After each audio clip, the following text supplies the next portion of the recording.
Assalamualaikum warahmatullahi wabarakatuh. Salam bahagia, salam guru penggerak.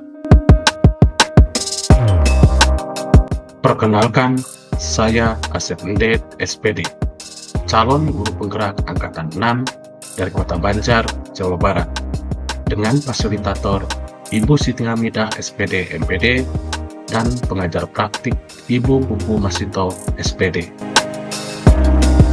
Pada kesempatan ini, saya akan memaparkan aksi nyata modul 1.4 Budaya Positif. Aksi nyata budaya positif ini meliputi dua kegiatan. Yang pertama yaitu pembuatan kesepakatan kelas bersama semua warga kelas. Kemudian yang kedua, melakukan pengimbasan budaya positif terhadap rekan sejawat yang ada di SD Negeri 2 Bojokantong, Kecamatan Langasari, Kota Banjar, Jawa Barat. Latar belakang masuknya budaya asing tanpa filter yang sering ditiru murid merupakan salah satu dari sekian banyak dampak merugikan dari munculnya kemajuan teknologi yang semakin pesat. Karakter murid menjadi negatif sebagai akibat pengaruh kemajuan teknologi tersebut. Menanamkan kembali nilai-nilai karakter melalui penerapan budaya positif di sekolah merupakan salah satu cara yang tepat untuk mengatasi permasalahan ini. Budaya positif adalah nilai-nilai, keyakinan-keyakinan, dan kebiasaan-kebiasaan di sekolah yang berpihak pada murid, agar murid dapat berkembang menjadi pribadi yang kritis, penuh hormat, dan bertanggung jawab. Hal ini sesuai dengan tujuan pendidikan menurut Ki Hajar Dewantara, yaitu menuntun anak dengan segala kodrat yang ada agar mereka dapat mencapai keselamatan dan kebahagiaan, baik sebagai manusia maupun sebagai anggota masyarakat. Dalam menciptakan budaya positif di sekolah, dibutuhkan kolaborasi antara guru dengan kepala sekolah, rekan sejawat, orang tua, lingkungan masyarakat, dan tentunya dengan murid itu sendiri. Dengan diterapkannya budaya positif tersebut, diharapkan murid akan memiliki karakter yang kuat sesuai dengan nilai-nilai kebajikan yang tercermin dalam profil pelajar Pancasila. Tujuan aksi nyata. Yang pertama, memfasilitasi murid untuk dapat menyampaikan aspirasinya dan melaksanakan keyakinan yang telah disepakati atas kesadaran dirinya dengan penuh tanggung jawab. Kemudian yang kedua, mewujudkan murid yang memiliki karakter positif sesuai dengan profil pelajar Pancasila. Tolak ukur keberhasilan dari aksi nyata ini yaitu yang pertama, murid dapat melaksanakan keyakinan yang telah disepakati dengan kesadaran diri. Kemudian yang kedua, terwujudnya pembiasaan-pembiasaan baik sehingga tercermin karakter profil pelajar Pancasila. Lini masa tindakan yang akan dilakukan, yaitu yang pertama, berkoordinasi dengan kepala sekolah tentang pentingnya penanaman budaya positif di sekolah, serta meminta izin untuk melakukan pengimbasan kepada rekan sejawat. Yang kedua, membuat keyakinan kelas bersama semua warga kelas. Kemudian yang ketiga, melakukan kegiatan pengimbasan pada rekan sejawat tentang konsep budaya positif dan bersama-sama menumbuhkan budaya positif di lingkungan sekolah. Kemudian yang keempat, berkoordinasi dan berkolaborasi dengan rekan sejawat untuk membuat keyakinan-keyakinan kelas melalui kesepakatan di kelasnya masing-masing. Kemudian yang kelima, memantau, merefleksi, dan mengevaluasi kesepakatan kelas yang telah dibuat.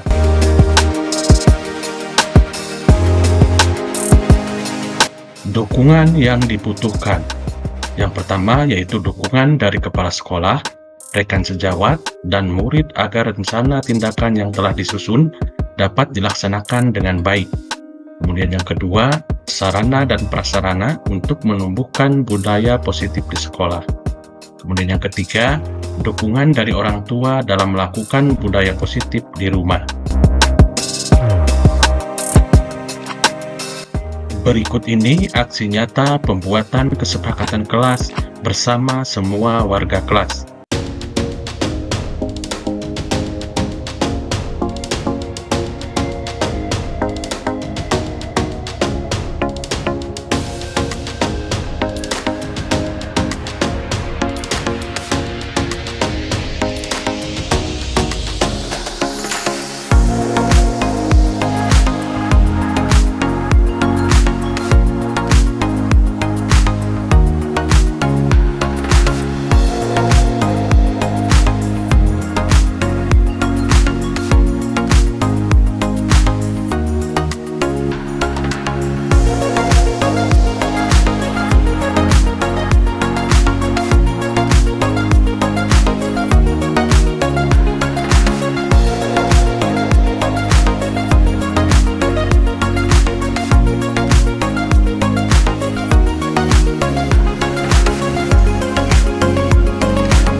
Berikut ini aksi nyata pengimbasan budaya positif.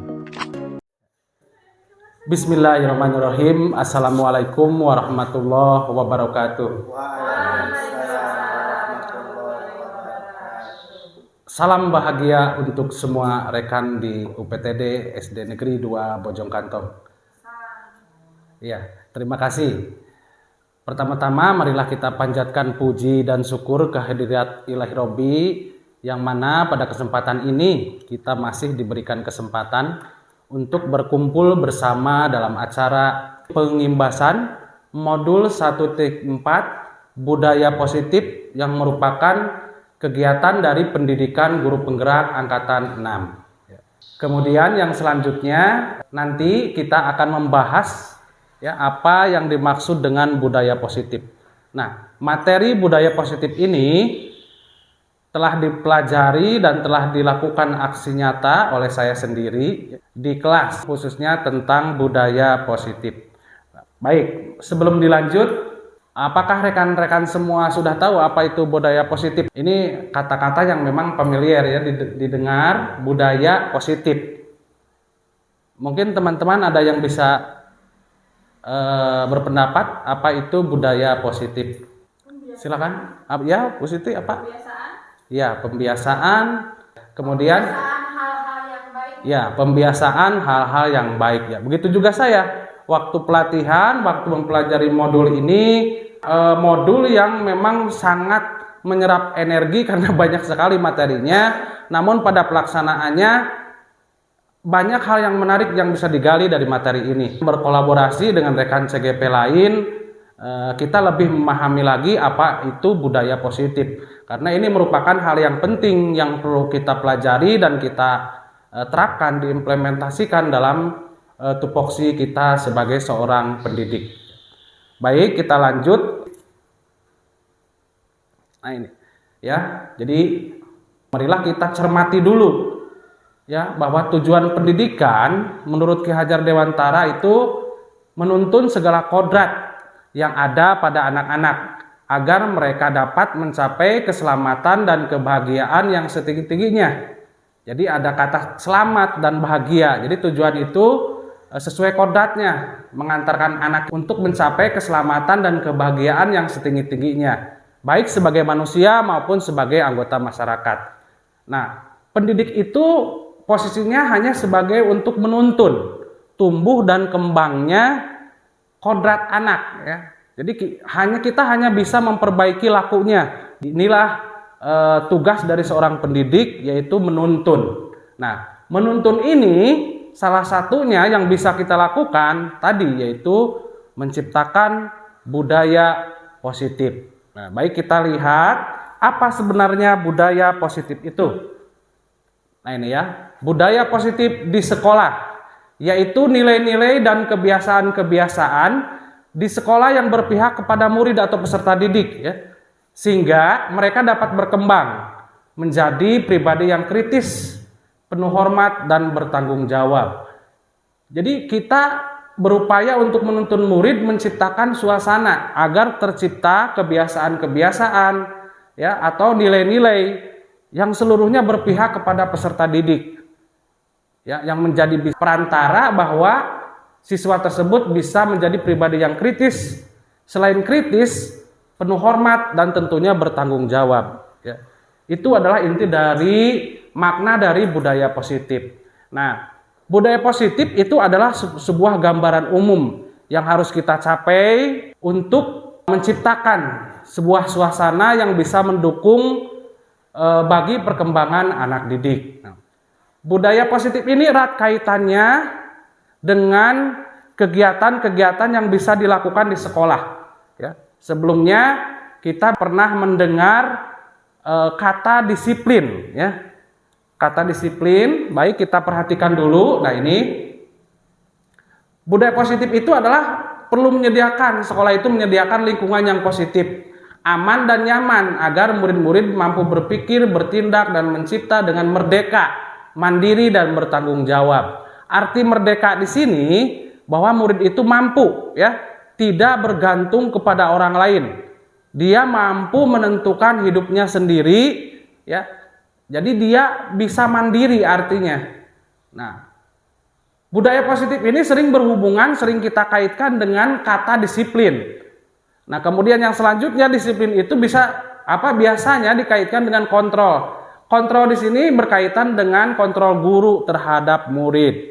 Nah, ini ada kata yang sering kita dengar, disiplin. Nah, disiplin itu adalah salah satu cara untuk menciptakan lingkungan positif sehingga tercipta budaya yang positif. Untuk selanjutnya, mari kita pahami dulu apa yang disebut dengan disiplin, kemudian kita pahami terlebih dahulu kontrol itu, konsep kontrol itu apa. Baik, kita lanjut ke slide berikutnya. Nah, ini kita akan coba, ya, Bapak dan Ibu semua silahkan bayangkan, ya. Coba dibayangkan memegang sesuatu di dalam tangan ibu bapak semua, bahwa yang di dalam tangan ibu bapak itu adalah sesuatu yang penting, itu yang merupakan harga diri ibu bapak guru semua, ya. Nah, coba rekan yang lainnya dibayangkan saja, silakan membujuk bapak dan ibu semua untuk membuka kepalan tangan itu, ya.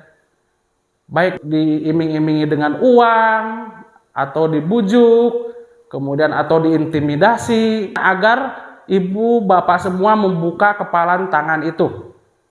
Padahal kan yang ada di kepalan tangan itu adalah sesuatu hal yang berharga bagi ibu dan bapak. Nah, pertanyaannya, apakah bapak ibu bisa membuka tangan itu untuk orang lain tersebut, dan sebaliknya ibu bapak yang lainnya apakah mau merelakan membuka tangan ibu dan bapak? Baik, sekarang kita lanjut, ya. Ketika kita memegang apa yang menurut kita penting, ketika ada yang memaksa, apa yang mesti dilakukan oleh kita? Membuka atau tetap dipertahankan?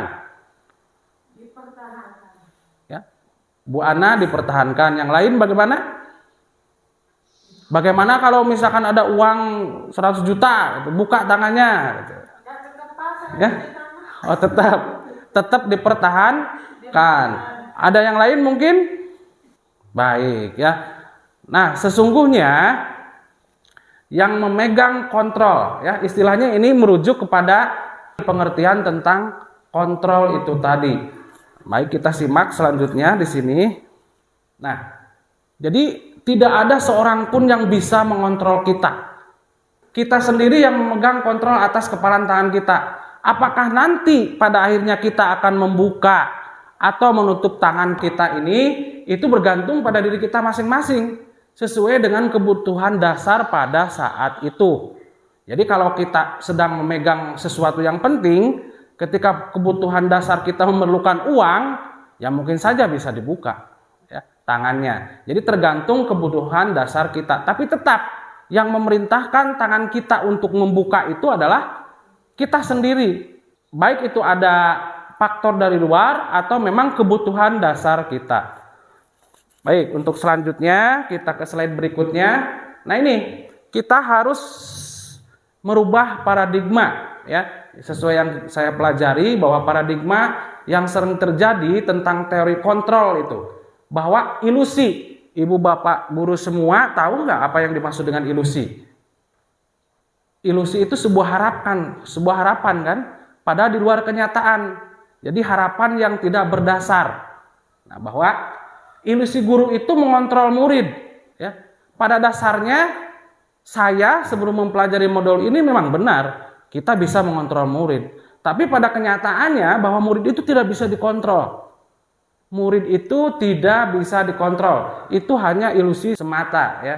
Jadi yang bisa mengontrol murid itu ya dirinya sendiri atas pembiasaan atau perilakunya mereka sesuai dengan kebutuhan dasar mereka. Kemudian yang kedua, ilusi bahwa kritik dan membuat orang merasa bersalah itu dapat menguatkan karakter. Saya sendiri sering berbicara kepada murid saya sendiri sebelum mempelajari modul ini ya. Bisa begini, mengkritik murid saya, kemudian membuat merasa bersalah, ya, dengan harapan murid itu sadar akan kesalahannya. Ternyata memang itu merupakan sebuah harapan atau tujuan kita yang memang keliru, tidak sesuai dengan makna dari kontrol itu sendiri. Selanjutnya bahwa semua penguatan positif itu efektif dan bermanfaat. Kita dalam setiap pembelajaran kita membujuk anak tersebut. Pada saat sementara mungkin dia mau, tapi pada selanjutnya ketika tidak dibujuk, ketika tidak diberikan penguatan, maka anak itu akan ketagihan. Nah itu paradigma harus dirubah lagi, paradigma menurut teori kontrol ini. Kemudian selanjutnya ilusi bahwa orang dewasa memiliki hak untuk memaksa. Pada dasarnya sebelum mempelajari modul ini, ya memang benar seperti ini. Orang dewasa bisa memaksakan kehendak kepada orang muda, misalkan seperti murid kita, seperti itu. Tapi ini bisa dilakukan, tapi pada akhirnya akan timbul permusuhan. Ya. Sekarang dia mau mengikuti paksaan kita, tapi pada akhirnya dia itu akan merasa tidak enak, bahkan terjadi pertengkaran atau permusuhan. Nah itu teori kontrol. Nah kita lanjut lagi, nah ini perubahan paradigma stimulus respon teori kontrol. Begini maksudnya, jadi stimulus respon itu yang sering saya lakukan. Kita mencoba mengubah agar orang berpandangan sama dengan kita seperti kita kepada murid-murid kita. Dek, apa kamu itu harus seperti ini. Itu adalah paradigma stimulus respon. Ya, yang selama ini saya lakukan. Mungkin bapak ibu guru tidak seperti itu. Saya rasakan seperti itu. Nah, kalau menurut teori kontrol, bahwa kita itu tidak bisa mengubah pandangan orang lain. Pandangan orang lain berbeda dengan kita menurut keyakinannya. Kita berusaha memahami pandangan orang lain, bukan kita mengubah pandangan orang lain. Kemudian perilaku buruk dilihat sebagai suatu kesalahan.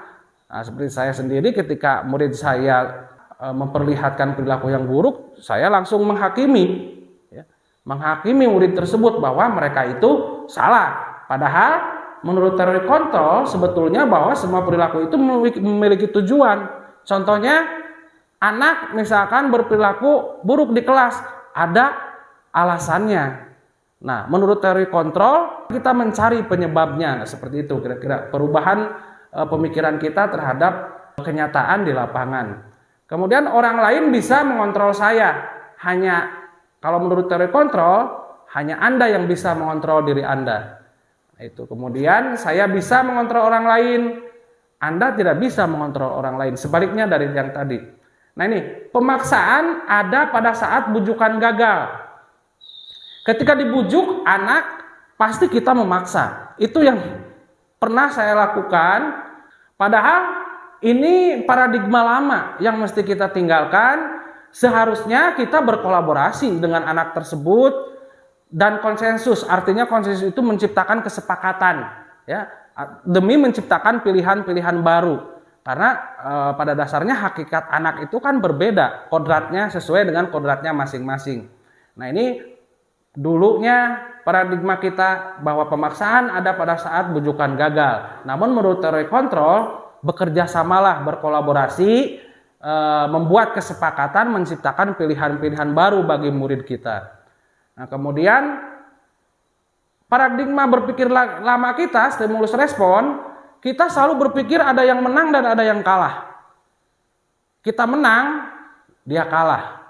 Tapi pada model berpikir paradigma teori kontrol, model berpikir menang-menang, ada menang buat semuanya.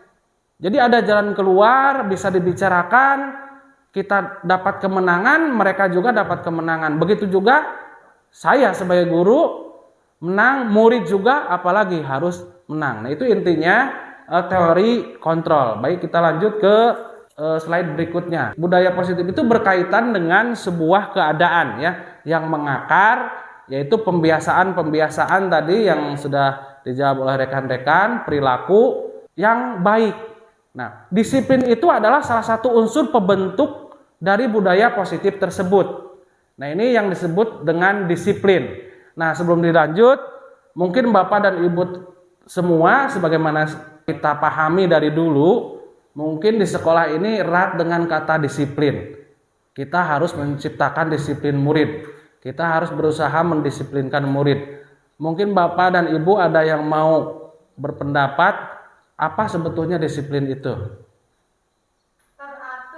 Teratur. Kemudian yang lain? Patuh. Iya, terus ya. Sama saya juga seperti itu. Disiplin itu adalah bentuk kepatuhan. Kata Bu Iin tadi harus patuh. Teratur kata Bu Ana. Saya di awal pembelajaran modul ini bahwa disiplin itu adalah bentuk kepatuhan. Suatu bentuk kepatuhan terhadap sesuatu hal atau kepada orang lain. Padahal setelah dipelajari bahwa disiplin itu bukan seperti itu. Ya. Nah, ini yang menurut saya pelajari. Kita lanjut ke slide berikutnya. Nah, ini makna disiplin. Jadi disiplin itu kalau dari bahasa Latin adalah artinya belajar. Kemudian makna asal dari kata ini berkonotasi dengan disiplin diri dari murid-murid Sokrates dan Plato. Kemudian disiplin diri membuat orang menggali potensinya menuju sebuah tujuan. Apa yang dia hargai. Namun dalam budaya kita, nah ini, makna kata disiplin telah berubah menjadi sesuatu yang dilakukan seseorang pada orang lain untuk mendapatkan kepatuhan. Kecenderungan umum adalah menghubungkan kata disiplin dengan ketidaknyamanan. Kita bisa membayangkan anak-anak yang didisiplinkan oleh kita, dia mau disiplin sebentar, sesaat. Tapi ketika kita tinggalkan, anak-anak rame lagi. Jadi menghubungkan kata disiplin dengan ketidaknyamanan. Bukan dengan apa yang kita hargai atau pencapaian suatu tujuan mulia. Baik, kita lanjut. Sebetulnya apa sih makna disiplin? Nah, ini sesuai dengan teori kontrol tadi ya, bahwa Anda tidak bisa mengontrol orang lain, hanya Anda yang bisa mengontrol diri sendiri. Nah, inilah arti dari kata disiplin itu ya.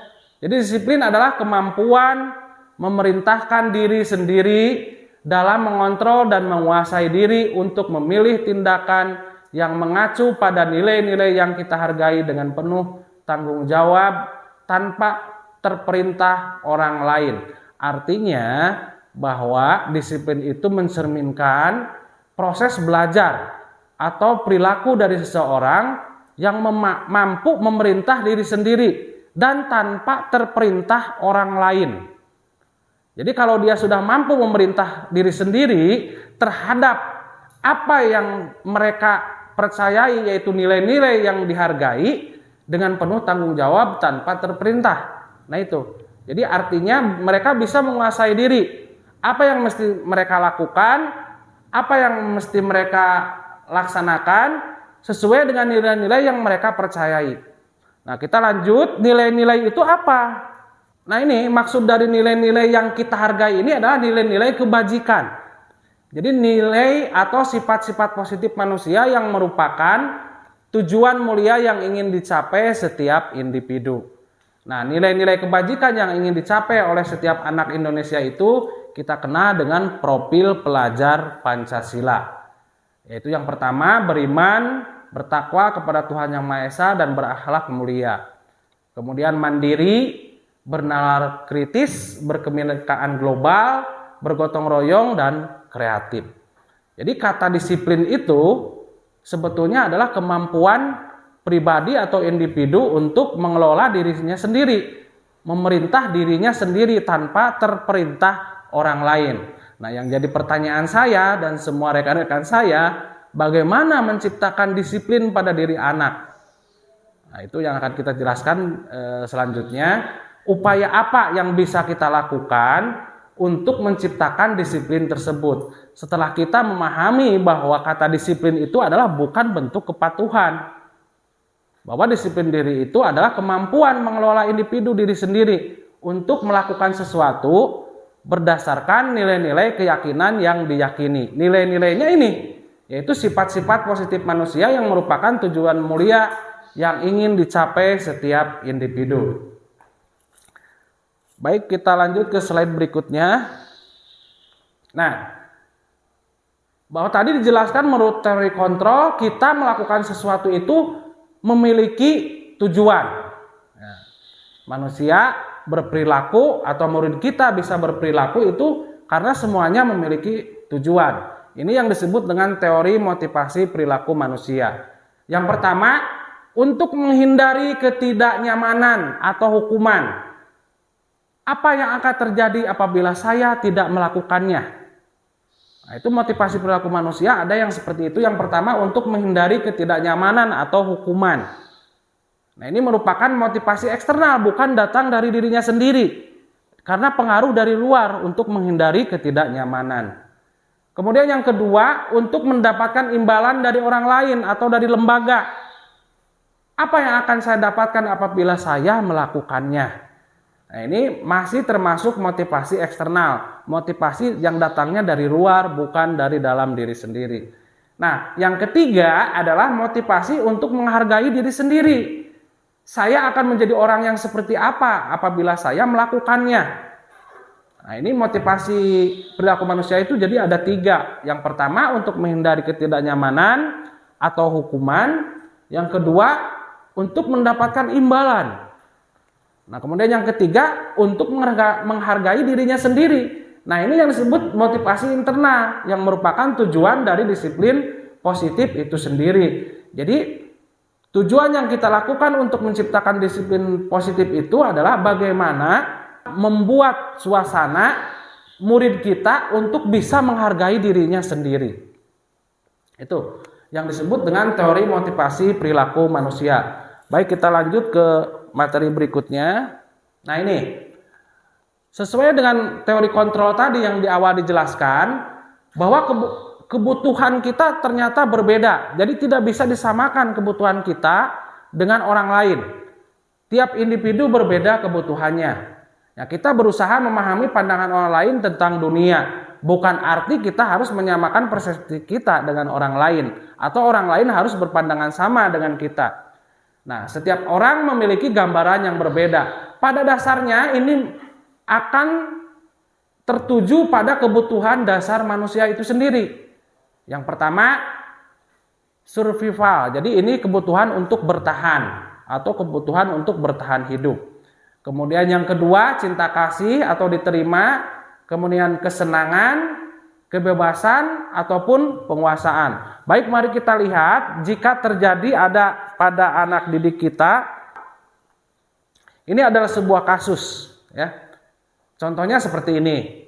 Ibu Ani, guru kelas 5 di SD Pelita Hati, sedang bingung menghadapi ulah salah satu murid di kelasnya. Sebut saja namanya Agus. Beberapa anak telah datang dan mengeluhkan Agus yang sering meminta bekal makanan siang mereka dengan paksa. Jika Anda menghadapi situasi seperti Ibu Ani, apa yang akan Anda lakukan? Menurut Anda kira-kira apa alasan Agus untuk melakukan hal itu?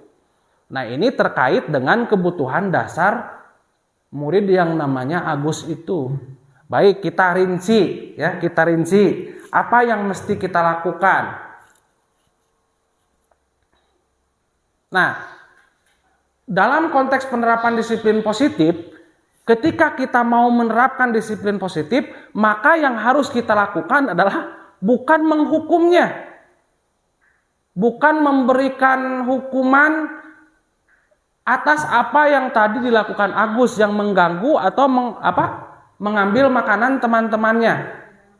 Apa yang sebaiknya kita lakukan ketika kita akan menciptakan disiplin positif, yaitu mencari tahu kenapa Agus sampai seperti itu.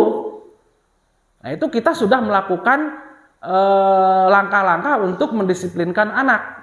Dulu awalnya saya ketika mendisiplinkan anak, dia dihukum agar tidak melakukan hal seperti itu. Saya tidak pernah bertanya kenapa sampai seperti itu. Nah, ini apabila jawaban Agus karena ia lapar dan orang tuanya tidak membawakan bekal makanan siang, kebutuhannya adalah bertahan hidup.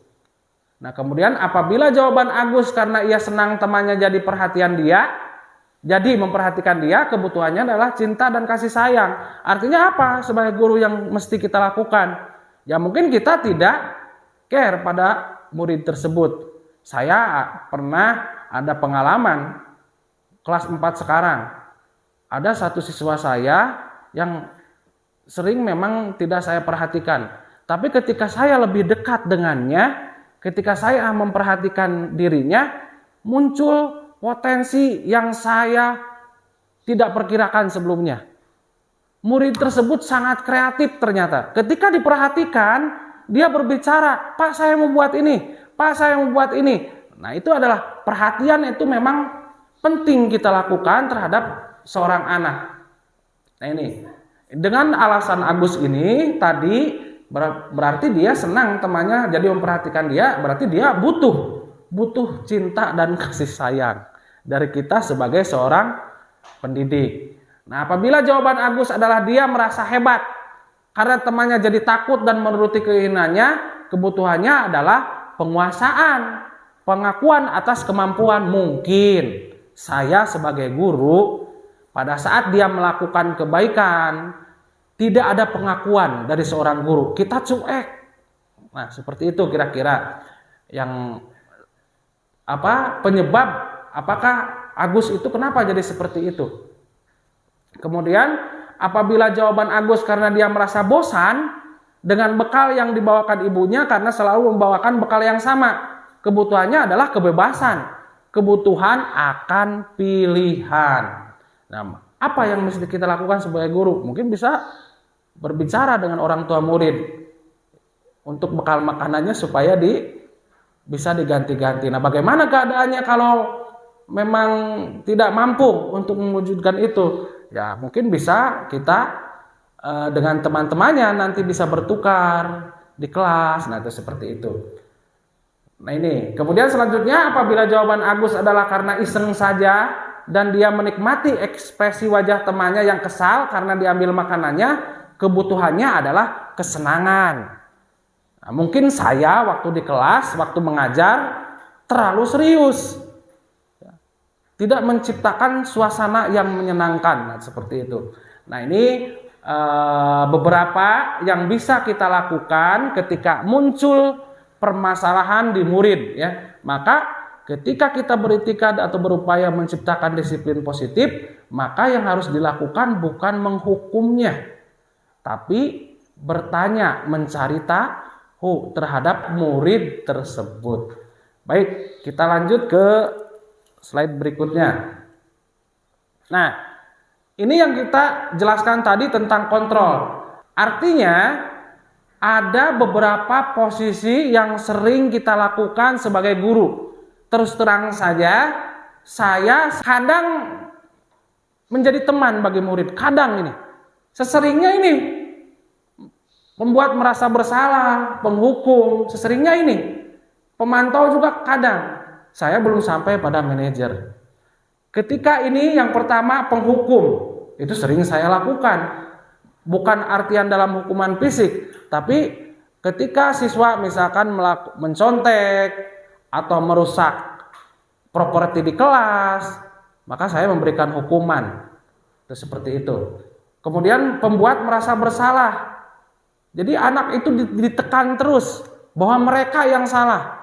Itu seperti itu. Kemudian ini teman, kita mencoba untuk mendekati murid tersebut agar lebih dekat lagi. Nah, seperti itu. Nah, untuk yang pertama dan kedua ini bisa menyebabkan identitas gagal pada individu murid, ya maaf. Jadi ini akan mengakibatkan identitas gagal pada diri murid. Nah, yang ketiga ini identitas sukses. Namun kita lihat perbandingannya di sini. Nah, kita lihat. Ini hukuman dan pembuat merasa bersalah. Guru berbuat biasanya begini, menghardik, menunjuk-nunjuk, menyakiti, menyindir. Nah, itu penghukum. Ya, kemudian pembuat merasa bersalah biasanya begini, menceramahi, mengatakan, Bapak kecewa kamu begitu, atau seharusnya kamu itu begini. Nah, ini pembuat merasa bersalah. Nah, kalau teman membuatkan alasan-alasan untuk muridnya. Biasanya kalau sebagai teman begini, mendekati dirinya, kemudian dengan sambil tersenyum, dengan kata-kata lembut, padahal dalam kata-kata tersebut menyalahkan. Seperti itu. Kemudian sebagai pemantau. Nah, kalau pemantau kerjaannya mencatat. Hari ini anak itu melakukan kesalahan, catat. Anak ini hari ini melakukan kebaikan, catat. Besoknya dikasih hadiah atau dikasih hukuman. Nah, itu pemantau. Nah, kalau manajer dia selalu bertanya. Kenapa seperti itu? Bertanyanya ke murid. Jadi kalau manajer itu selalu mengajukan beberapa pertanyaan sebelum melakukan sebuah tindakan. Nah, kemudian kalau guru berkata nih begini, kalau kamu tidak melakukannya, awas ya, rasakan. Nah, itu seperti ini penghukum. Nah, ini penghukum. Nah, kemudian pembuat merasa bersalah. Seharusnya kamu sudah tahu. Ibu lelah sekali mengatakannya. Ibu stres. Ini pembuat merasa bersalah. Ya, ini saya tidak melihat yang lain. Saya sendiri pernah melakukannya seperti itu. Ya, namun sekarang sudah saya perbaiki dengan sedikit demi sedikit mengadakan perubahan setelah mempelajari modul ini. Saya mempelajari modul ini dengan rekan-rekan yang lain, meskipun capek, banyak materinya, tapi ketika diskusi itu banyak yang memang ada banyak hal-hal yang lucu lah, ya. Jadi, kapangih ya, urang teh sok kieu ngajar teh. Jadi selanjutnya, nah, untuk teman biasanya begini, ayo lakukanlah demi ibu. Masa kamu tidak mau? Ingat tidak ibu pernah bantu? Ya, please, seperti itu. Nah, kemudian kalau pemantau, dia hanya bertanya saja, apa peraturannya?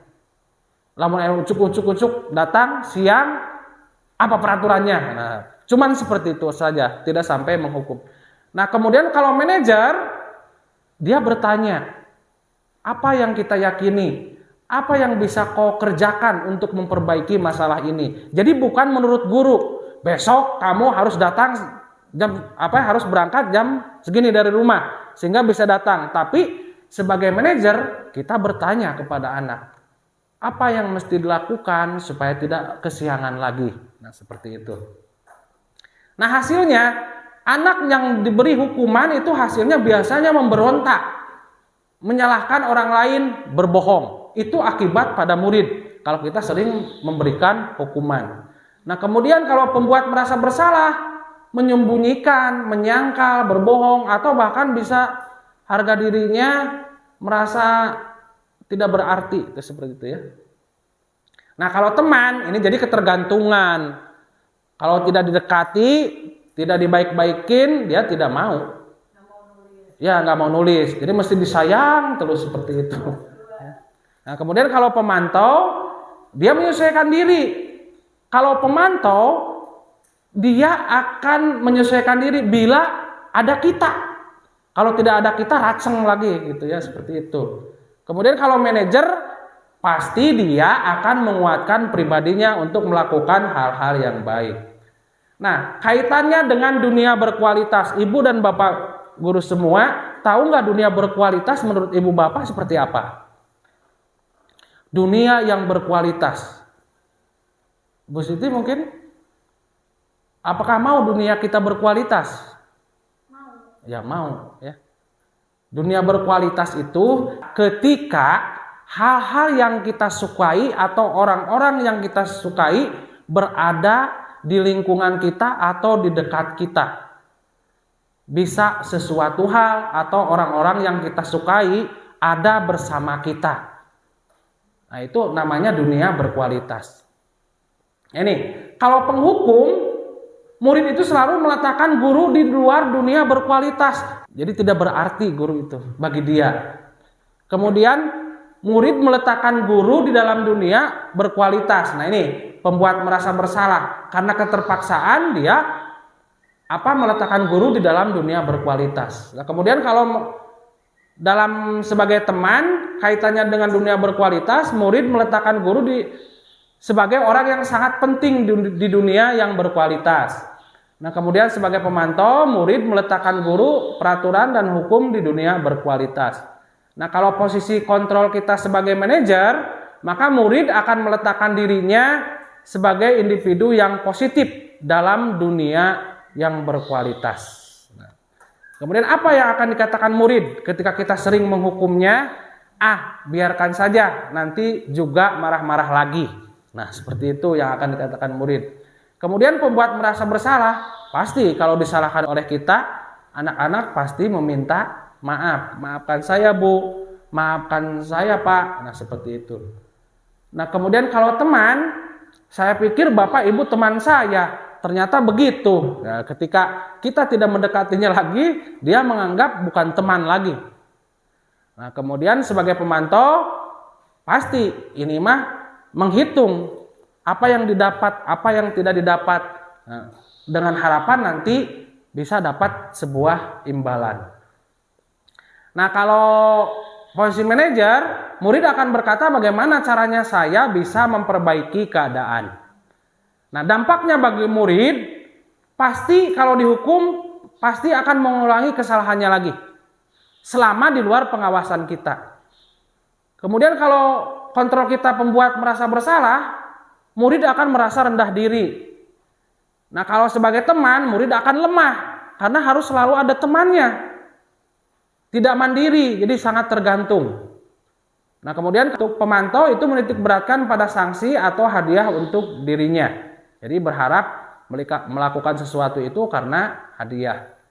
Selanjutnya, kalau posisi manajer, dampak bagi murid itu akan selalu mengevaluasi diri, bagaimana cara memperbaiki diri.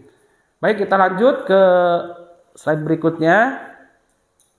Nah, ini pernyataan-pernyataannya tadi ya, sudah jelas bahwa saya kecewa sekali dengan kamu. Itu merupakan pembuat orang merasa bersalah. Kamu tidak pernah benar melakukannya. Nah, ini penghukum. Ayolah lakukan demi ibu atau bapak. Nih tadi sudah dijelaskan teman. Kemudian, apakah kamu mau mendapatkan stiker bintang hari ini? Bagaimanakah kamu bisa menyelesaikan masalah ini? Nah, ini ditanya cara menyelesaikannya. Jadi ini yang dikatakan oleh seorang manajer. Nah, kalau kamu selalu paling yang terakhir, nah itu adalah posisi yang sering dilakukan oleh seorang penghukum. Baik, kita lanjut. Nah, ini kita kembali lagi bahwa budaya positif itu adalah tujuan akhir dari salah satu upaya kita dalam menuntun murid kita sesuai dengan kodratnya. Nah, yang pertama biasa kita lakukan menciptakan peraturan di kelas. Ya, kemudian nanti naik lagi menjadi keyakinan kelas. Setelah ada keyakinan kelas, kemudian terjadi lingkungan yang positif sehingga mendukung terjadinya budaya positif. Baik, kita lanjut ke pembahasan berikutnya, yaitu tentang keyakinan kelas. Nah, keyakinan kelas itu adalah nilai-nilai kebajikan atau prinsip-prinsip universal yang disepakati bersama secara universal, lepas dari latar belakang suku, negara, bahasa, maupun agama. Nah, menurut Gossen, suatu keyakinan akan lebih memotivasi seseorang dari dalam, intrinsik.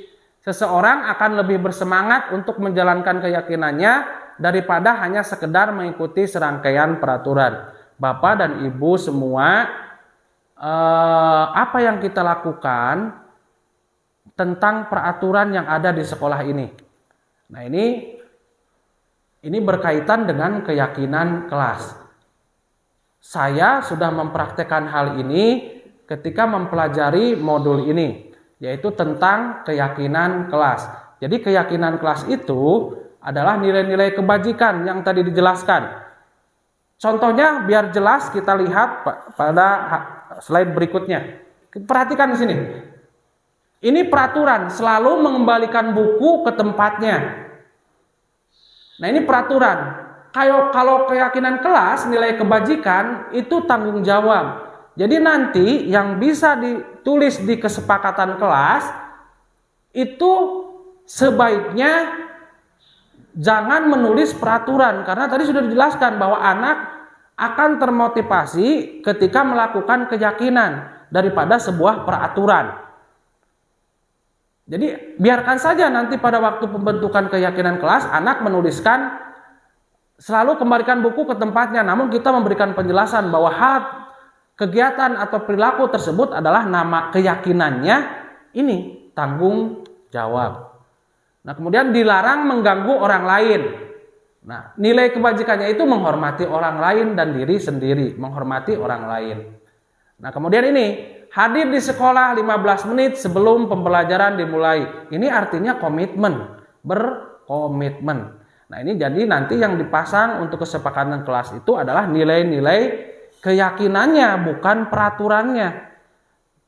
Pasti anak nanti ketika disuruh menuliskan keyakinan akan menuliskan peraturan-peraturan ini, karena selama ini saya sendiri juga ternyata memang selalu menerapkan peraturan dibandingkan dengan keyakinan. Nah, ini dilarang melakukan kekerasan. Nilai keyakinannya apa? Keselamatan, menghormati orang lain. Bahwa ketika anak melihat nilai keselamatan, akan melakukan nilai-nilai keselamatan dalam segala hal. Tidak terbatas dilarang melakukan kekerasan saja. Nah, kemudian dilarang menggunakan narkoba, itu tentang kesehatan. Bergantian atau menunggu giliran, antri kalau biasanya. Nah, itu disebut sabar. Atau menghormati orang lain. Nah, kemudian gunakan masker, itu kesehatan, keselamatan. Jangan berlari di kelas atau koridor. Nah, itu berkaitan dengan keyakinan kelas. Nah, bagaimana cara membuat keyakinan kelas atau kesepakatan kelas? Jadi kesepakatan kelas itu gabungan beberapa nilai keyakinan kelas yang disusun bersama semua warga kelas. Cara membuatnya bagaimana? Biarkan anak-anak menuliskan beberapa peraturan atau yang mungkin sudah tahu tentang keyakinan yang mereka harapkan agar kita atau mereka bisa belajar dengan tenang, aman, nyaman. Saya sudah mempraktekkan ini, ternyata banyak sekali anak menulisnya. Pak, boleh menuliskan 2, Pak boleh menuliskan 3 biar saya nyaman di kelasnya, biar saya enak sekolahnya. Pasti anak menuliskan beberapa peraturan di sana, banyak sekali. Nah, ini proses pembuatan keyakinan kelas yang saya lakukan. Baik, di awal saya membuat penjelasan kepada siswa apa itu kesepakatan kelas. Ya, bisa dijelaskan dengan kata-kata yang mudah dipahami oleh murid. Bahwa kesepakatan di kelas itu adalah kumpulan keyakinan yang diyakini ya untuk dilaksanakan yang bisa membuat anak-anak nyaman, tenang belajar di sekolah, gitu ya. Nah, jadi nanti setelah menuliskan, anak-anak itu menempelnya di depan kelas biar terlihat atau bisa saling melihat apa yang teman-teman tuliskan. Nanti semua anak bisa ke depan, semua menuliskan apa yang mereka harapkan, apa yang mereka inginkan dari nilai-nilai yang mereka percayai yang bisa membuat mereka bisa aman, tenang, nyaman di kelas, itu seperti itu. Nah, selanjutnya ketika sudah terkumpul, maka kita seperti tadi ya mengelompokkan apa-apa yang ditulis oleh anak tersebut menjadi sebuah nilai keyakinan seperti tadi. Jangan mengganggu orang lain, artinya kita ganti dengan saling menghargai, nanti seperti itu. Kemudian jangan berlari-lari sampai ke jalan, itu kan nanti bisa diganti dengan keselamatan, seperti itu.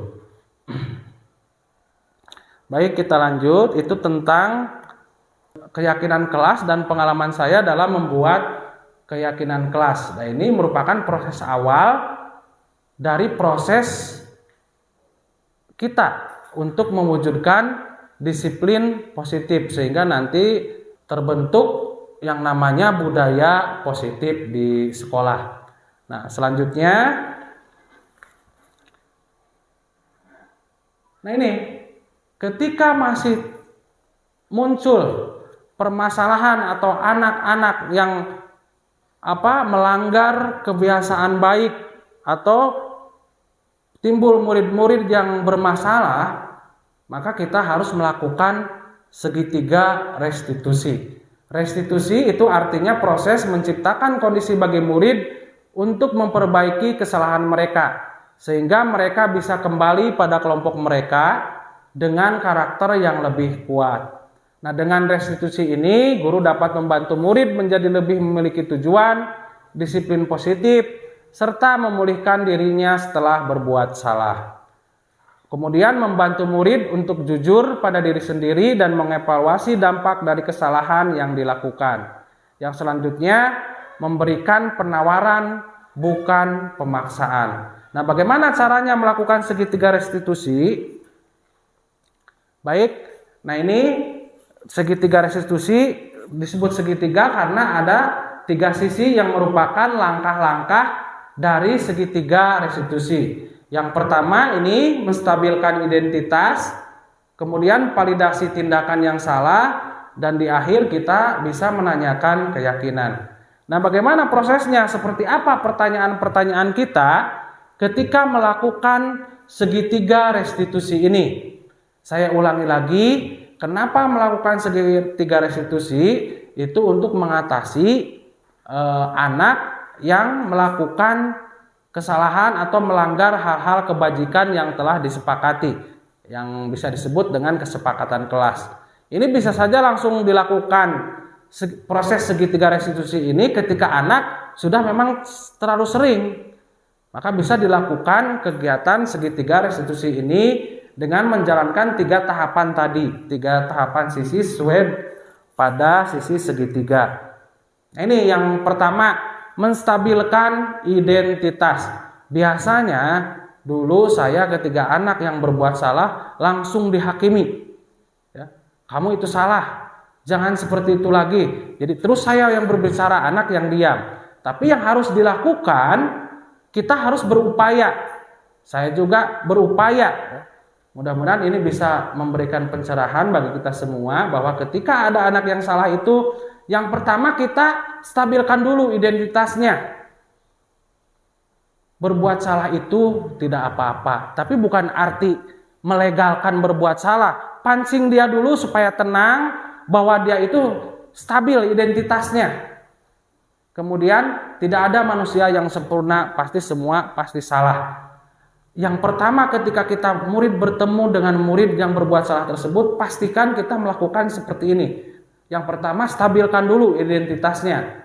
Kemudian sebutkan saja bahwa bapak juga, ibu juga pernah melakukan kesalahan. Itu seperti itu. Terus pastikan juga pada dia bahwa kita bisa selesaikan masalah ini.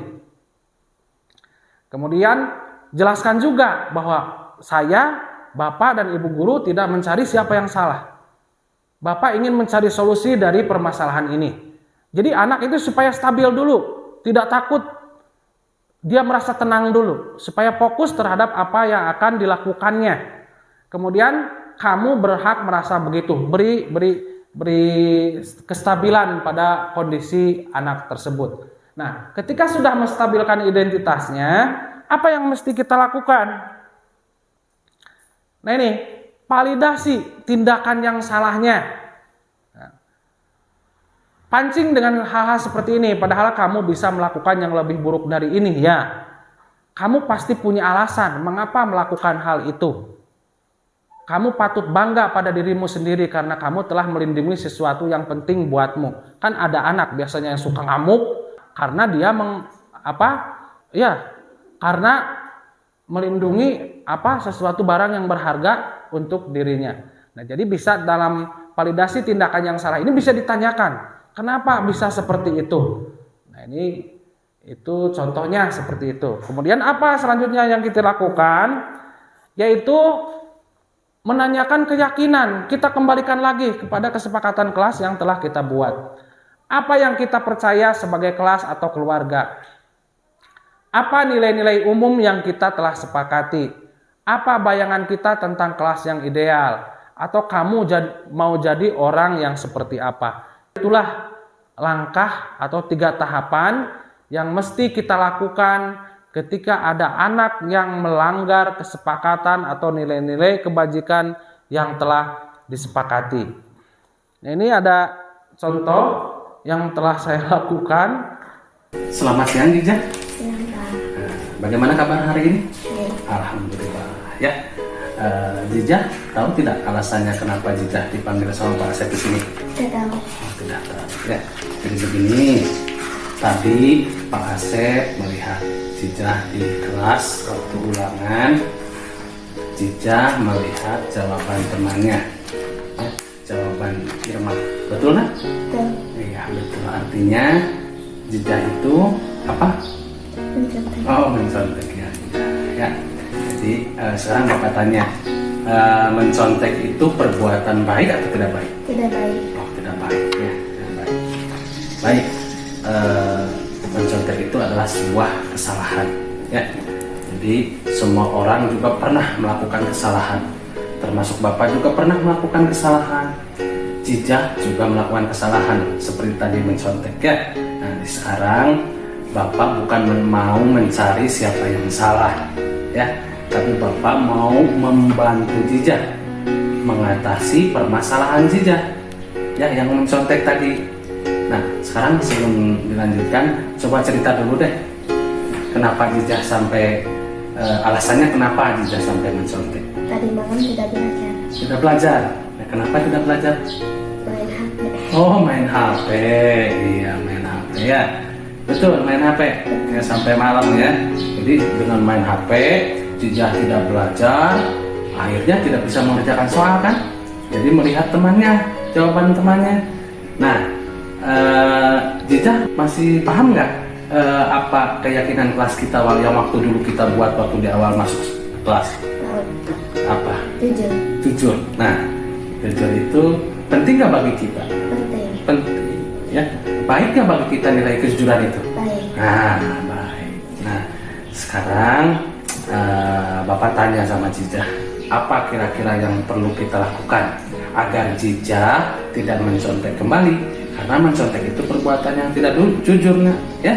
Apa coba kira-kira yang harus dilakukan? Mengerjakan dengan semampunya. Ya, mengerjakan dengan semampunya. Ya. Terus apa lagi, nah? Berdoa kepada Allah. Nah, berdoa kepada Allah. Yakin bisa? Bisa. Nah, baik ya. Nah, sekarang Jija sudah tahu apa yang harus dilakukan? Sudah. Betul, sudah siap? Betul. Tahu apa yang dilakukan? Tahu. Baik ya. Sekarang kapan Jija akan memulai apa yang dikatakan Jija tadi? Hari ini, Pak. Hari ini. Iya, baik ya. Baik, mulai hari ini Jija akan berusaha menjadi pribadi yang lebih baik lagi ya, dengan belajar. Apalagi tadi? Berdoa kepada Allah. Berdoa kepada Allah, kemudian mengerjakan sesuai dengan kemampuan. Baik, mudah-mudahan nanti setelah ini, hari ini akan dimulai kegiatan tersebut. Semoga Jija menjadi pribadi yang lebih baik lagi, ya, yang jujur, menjadi kebanggaan orang tua, menjadi anak soleha. Ya, tos dulu deh. Baik, itu adalah salah satu contoh upaya yang saya lakukan berkaitan dengan segitiga restitusi. Jadi yang saya lakukan itu ketika melihat anak tersebut sering menyontek, maka yang saya lakukan seperti itu. Ini adalah sebuah upaya. Kita tidak bisa melihat bahwa hasil apa yang kita upayakan semudah membalikan seperti telapak tangan. Jadi itu adalah sebuah proses. Minimal kita tahu apa yang mesti kita lakukan dan kita senantiasa konsisten apa yang kita lakukan, tetap berkelanjutan. Nah, itu contoh dari penerapan atau yang merupakan pengalaman saya ketika menerapkan segitiga restitusi. Baik, itu yang bisa saya sampaikan. Mungkin dari rekan-rekan yang lain ada yang bertanya mengenai materi yang tadi disampaikan. Silakan siapa yang mau bertanya atau memberikan pernyataan? Ya, Bu Ana, silakan. Bismillahirrahmanirrahim. Terima kasih atas waktunya. Sebagaimana tadi dijelaskan oleh Pak Asep bahwa pada penerapan disiplin dan kontrol guru terhadap siswa itu ada yang berupa hukuman atau sanksi, gitu ya. Jadi menurut Pak Asep sendiri setelah mempelajari sekian modul pada pembelajaran di CGP, apakah menurut Pak Asep sendiri bahwa reward dan punishment itu memang harus dilaksanakan di kelas? Karena sepemahaman saya bahwa memang menurut KHD itu reward dan punishment sudah tidak layak lagi digunakan untuk saat ini. Sekian dan terima kasih. Ya.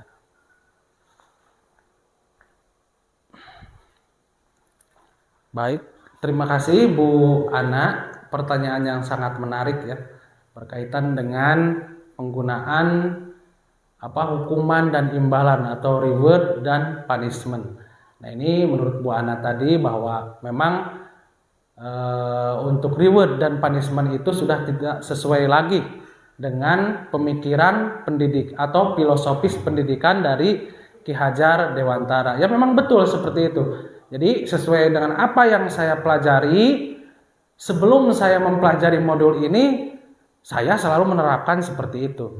Tapi menurut apa yang saya pelajari sekarang, bahwa teori kontrol, pemberian hukuman, sanksi atau imbalan itu sudah tidak upayakan. Kita upayakan jangan dilakukan. Posisi kita adalah pada puncak posisi kontrol, yaitu sebagai seorang manajer. Bertanya bagaimana anak didik bisa mencari solusi. Jadi selalu diupayakan dengan bertanya kepada anak didik tersebut. Jadi jangan sampai kita langsung menghakimi. Itu adalah kontrol yang mesti kita terapkan, yaitu kontrol manajer. Dan ini sesuai dengan tujuan dari pendidikan yang menurut Ki Hajar Dewantara. Ketika sudah melakukan kontrol manajer tapi anak tersebut seperti itu, kita bisa merefleksikan apa yang kita lakukan. Mungkin ada kekurangan apa yang mesti kita lakukan, apa kelebihan yang kita lakukan. Nah, bisa direfleksikan kembali, mungkin ada salah dalam prosesnya, atau jika kita pada posisi terakhir, lakukanlah bukan hukuman tapi konsekuensi. Misalnya seperti ini. Anak misalkan rame di kelas, akhirnya menumpahkan air yang dekat buku temannya. Nah, misalkan seperti itu. Biasanya kita beri hukuman, dia suruh keluar. Dia suruh keluar atau suruh di depan.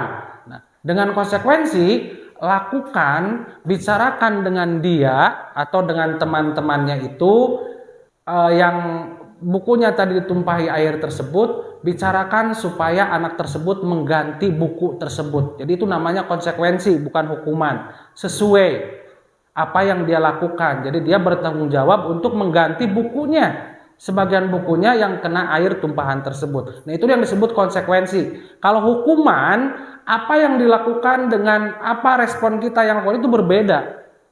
Contohnya seperti ini, ketika Pak Peri berolahraga, ada seorang siswa ketika di lapangan yang datang kesiangan. Maka Pak Peri menyuruh berlari. Nah, itu sebuah konsekuensi. Tapi ketika ada anak datang ke kelas, kita sedang belajar tematik misalkan. Nah, anak itu disuruh berlari mengelilingi lapangan. Nah, itu namanya hukuman. Nah, itu kira-kira bedanya hukuman dengan konsekuensi. Itu bisa kita lakukan ketika kita sudah tidak lagi atau memang benar-benar pada posisi yang harus menggunakan hukuman. Jangan gunakan hukuman, tapi gunakanlah sebuah konsekuensi. Kira-kira itu yang bisa dijelaskan Bu Ana. Yang bisa saya sampaikan, mudah-mudahan apa yang tadi saya jelaskan bisa bermanfaat bagi rekan sejawat semua, dan kita selalu mendedikasikan diri kita untuk dunia pendidikan. Terutama tugas kita adalah menuntun segala kodrat yang ada pada anak sesuai dengan tujuan pendidikan yang dicanangkan atau menurut Ki Hajar Dewantara guna terwujudnya murid yang merdeka. Terima kasih. Wassalamualaikum warahmatullahi wabarakatuh.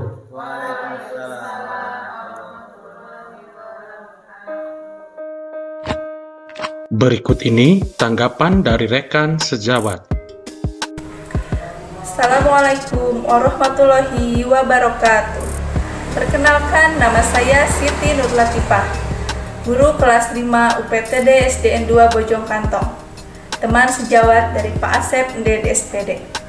Setelah saya mengamati dan mencermati kegiatan Pak Asep selama mengikuti pendidikan calon guru penggerak, banyak hal yang berubah pada murid.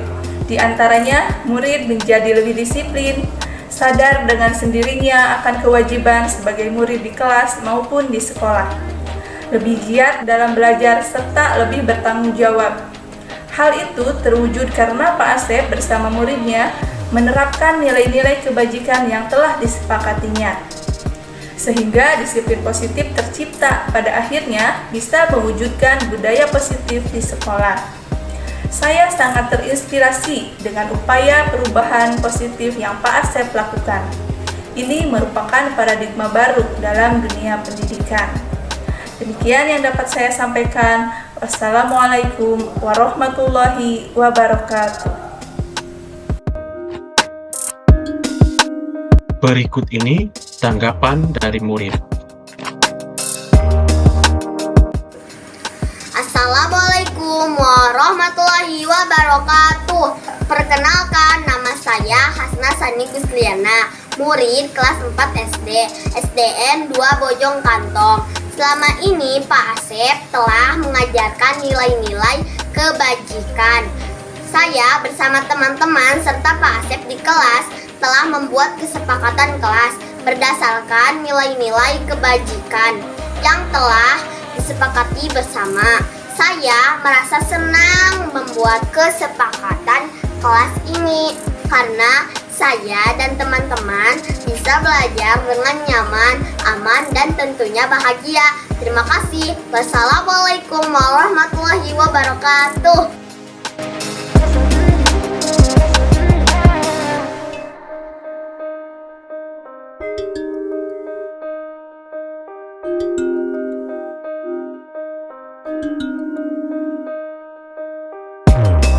Demikian pemaparan dari saya.